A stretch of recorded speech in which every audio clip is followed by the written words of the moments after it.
ભરૂચ જિલ્લાના આમોદ શહેરમાં મતદાર યાદી સુધારણા કાર્યક્રમ દરમિયાન આશરે 1300થી વધુ મતદારોના નામ કમી કરવાનો પ્રયાસ થતા રાજકીય માહોલ ગરમાયો છે।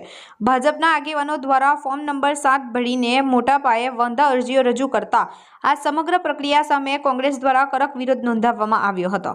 આ મુદ્દે કોંગ્રેસના આગેવાનો તથા મોટી સંખ્યામાં સ્થાનિક રહીશોએ આમોદ મામલતદાર કચેરી પહોંચીને આવેદનપત્ર પાઠવી ઉગ્ર રજૂઆત કરી હતી। મામલતદાર હાજર ન હોવાથી નાયબ મામલતદારને આવેદનપત્ર સુપ્રત કરવામાં આવ્યું હતું। કોંગ્રેસ દ્વારા રજૂ કરાયેલા આવેદનપત્રમાં આક્ષેપ કરવામાં આવ્યો છે કે કોઈ ચોક્કસ રાજકીય પક્ષના ઇશારે ખાસ કરીને મુસ્લિમ સમાજને નિશાન બનાવીને ગેરકાયદેસર રીતે વાંધા અરજીઓ કરવામાં આવી છે।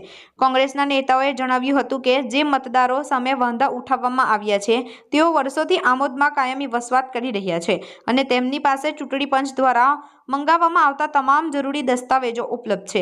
તેમ છતાં કોઈ મજબૂત કારણ કે દસ્તાવેજી પુરાવા વિના વાંધા ઉઠાવીને મતાધિકાર છીનવાનો પ્રયાસ કરવામાં આવી રહ્યો છે, જે લોકશાહી અને બંધારણીય અધિકારો પર સીધી અસર કરે છે।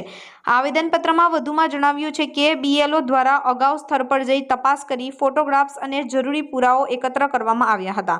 તે છતાં રાજકીય કિન્નાખોરી કારણે નિર્દોષ મતદારોને હેરાન કરવામાં આવી રહ્યા છે।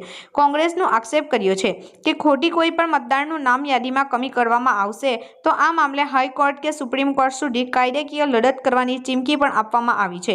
કોંગ્રેસે તંત્ર સમક્ષ માંગ કરી છે કે પાયાવિહોણી અને મનસ્વી વાંધા અરજીઓ તાત્કાલિક રદ કરવામાં આવે તેમજ મતદારોને ખોટી રીતે હેરાન કરનાર તત્વો સામે કાયદેસરની કાર્યવાહી કરવામાં આવે।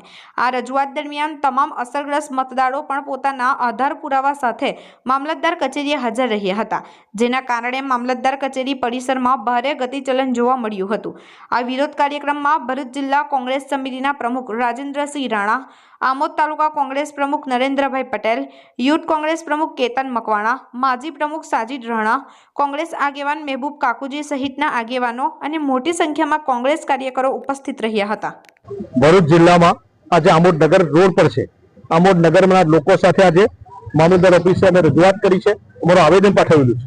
આમોદ નગરમાં આજે વાત કરું, ભરૂચ જિલ્લાની સમગ્ર 5 વિધાનસભા વાત કરું તો કાલે વાંધો ઉઠાવવાનો છેલ્લી તારીખ હતી 18 તારીખ।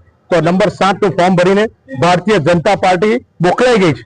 ભારતીય જનતા પાર્ટીના ચૂંટાયેલા પ્રતિનિધિઓ, ધારાસભ્યો બિલકુલ બોખલાઈ ગયેલા, ત્યારે એઓ ખોટી રીતે કાલે હજારોની સંખ્યામાં ભરૂચ જિલ્લામાં દરેક વિધાનસભામાં આંકડો આવશે, હમણાં દરેક વિધાનસભામાં એ લોકોએ વાંધો લીધેલો છે। ત્યારે જે લોકો પ્રૂફ વગર આજે આમોદ નગરમાં અમે તપાસ કરી અહીંયા આવેદન પાઠવેલું છે, ત્યારે પ્રૂફ વગર કોઈ પણ જાતના પ્રૂફ વગર જેનું મેપિંગ થઈ ગયું છે, કમ્પ્લીટ થઈ ગયું છે, તો એક જ કોડના ચોક્કસ ટાર્ગેટ કરી આમોદ નગરમાં 1300થી વધુ એક જ જ્ઞાતિના લોકોને સામે વાંધો ઉઠાવવામાં આવ્યો છે। તેની સખત શબ્દોમાં વિરોધ કરીએ છીએ। વાંધો હોય ખોટો હોય તો તમે મત કરી નાખો, ના નથી, પણ ચોરી કરીને તમારે જીતવું છે, અમે ચલાવી નથી લેવાના।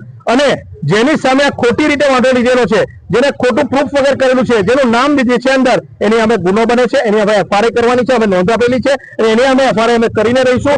ખોટી રીતે સુપ્રીમ કોર્ટ સુધી લડીશું તો કોઈ સંજોગોમાં એક પણ મત નહીં કરવા દે। જે અધિકારી ભારતીય જનતા પાર્ટીના ઇશારે કામ કરે છે એ ચમરબંધી હશે, એને પણ અમે છોડવાના નથી। શું કામ માટે અહીંયા આવ્યા છો? અમે કઈ વર્ષોથી અહીં વોટ આપીએ છીએ। વોટ લેતા એમને સારું લાગ્યું ને જ્યારે કે હવે અમને અહીંના અમે રહેવાસી છે, જન્મ બધાનું અહીંનું થયેલું છે, તો પણ એ લોકો એવું કહે છે કે પુરાવો આપો। તો અમે પુરાવો કઈ રીતે આપીએ જો કે જન્મ અમારું અહીંનું છે?